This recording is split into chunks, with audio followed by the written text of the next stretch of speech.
dua hakim yang berpendapat berbeda, yaitu Hakim Konstitusi Anwar Usman dan Hakim Konstitusi Daniel Yusmik P.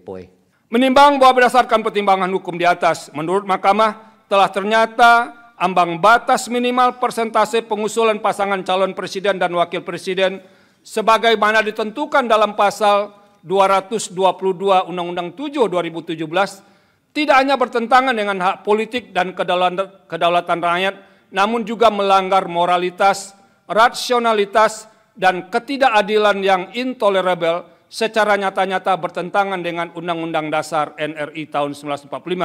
Sehingga terdapat alasan yang kuat dan mendasar bagi Mahkamah untuk bergeser dari pendirian dalam putusan-putusan sebelumnya. Pergeseran pendirian tersebut tidak hanya menyangkut besaran atau angka persentase ambang batas, tetapi yang jauh lebih mendasar adalah rejim ambang batas pengusulan pasangan calon presiden dan wakil presiden atau presidensial threshold, berapapun besarnya atau angka persentasenya adalah bertentangan dengan pasal 6A ayat 2 Undang-Undang Dasar NRI tahun 1945. Dengan demikian, dalil para pemohon yang menyatakan ambang batas minimal persentase pengusulan pasangan calon presiden dan wakil presiden dalam pasal 222 Undang-Undang 7 2017 bertentangan dengan Undang-Undang Dasar NRI tahun 1945 dan tidak memiliki kekuatan hukum mengikat adalah beralasan menurut hukum.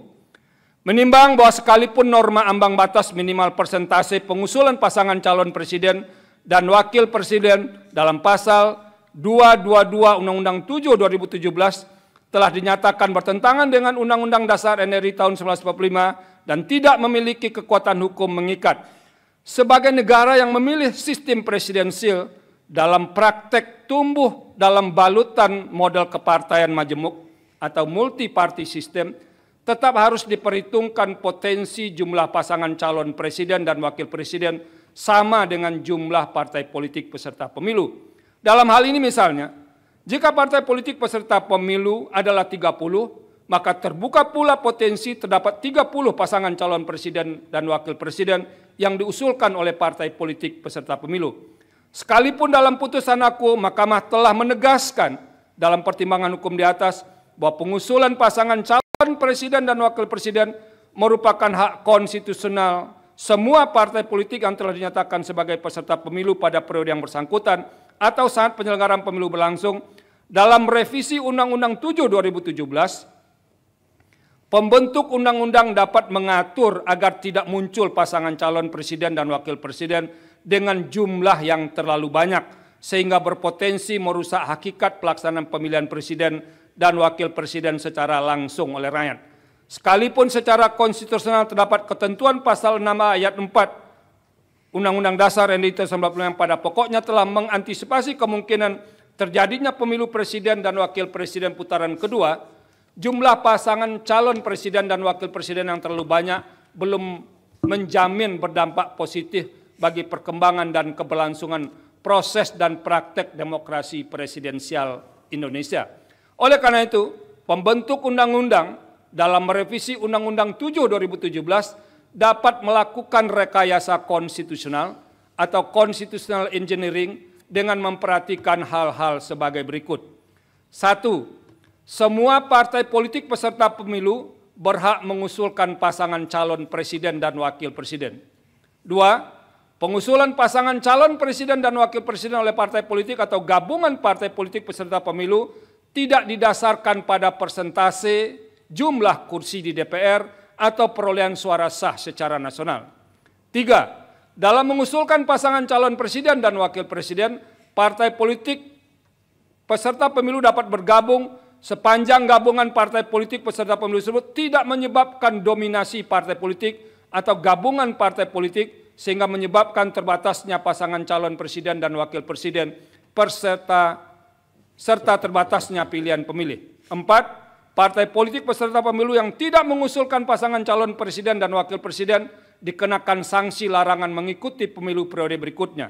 Dan yang kelima, perumusan rekayasa konstitusional dimaksud termasuk perubahan Undang-Undang 7 2017 melibatkan partisipasi semua pihak yang memiliki perhatian atau concern terhadap penyelenggaraan pemilu, termasuk partai politik yang tidak memperoleh kursi di DPR dengan menerapkan prinsip partisipasi publik yang bermakna, meaningful participation.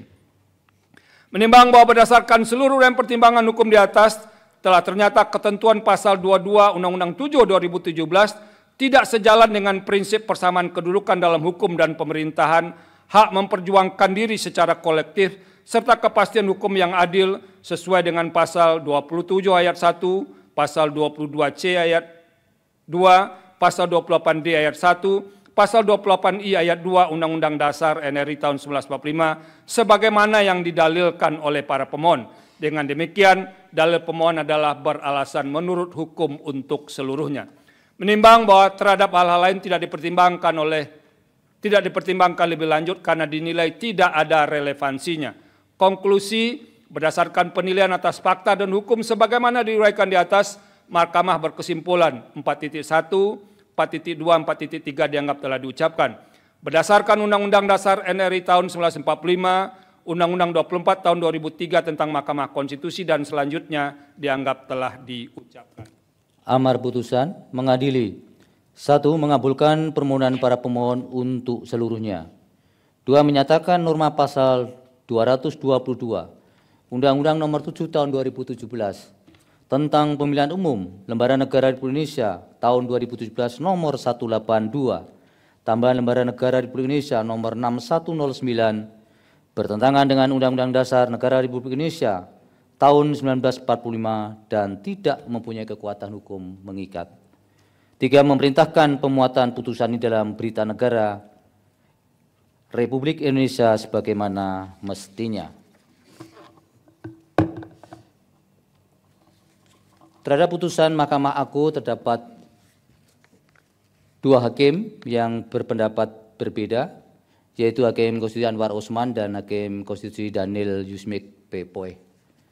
Bahwa dissenting dimaksud tidak dianggap diucapkan, namun pada pokoknya 2 hakim tersebut berpendapat bahwa para pemohon tidak memiliki kedudukan hukum atau legal standing, sehingga seharusnya Mahkamah tidak melanjutkan pemeriksaan pada pokok permohonan. Demikian diputus dalam rapat permusyawaratan hakim oleh 9 hakim konstitusi, yaitu nama-nama hakim dianggap diucapkan pada hari Selasa tanggal 3 bulan Desember tahun 2024 yang diucapkan dalam sidang plenum Mahkamah Konstitusi terbuka untuk umum pada hari Kamis tanggal 2 bulan Januari tahun 2025 selesai diucapkan pukul 15:27 waktu Indonesia Barat oleh 9 hakim konstitusi tersebut di atas dengan dibantu oleh Francisca Sukri Asari, Jepri Purkonanta Tarigan, dan Alipah Ramawati sebagai panitera pengganti, serta dihadiri oleh pemohon dan atau kuasanya, Dewan Perwakilan Rakyat atau yang mewakili, dan Presiden atau yang mewakili.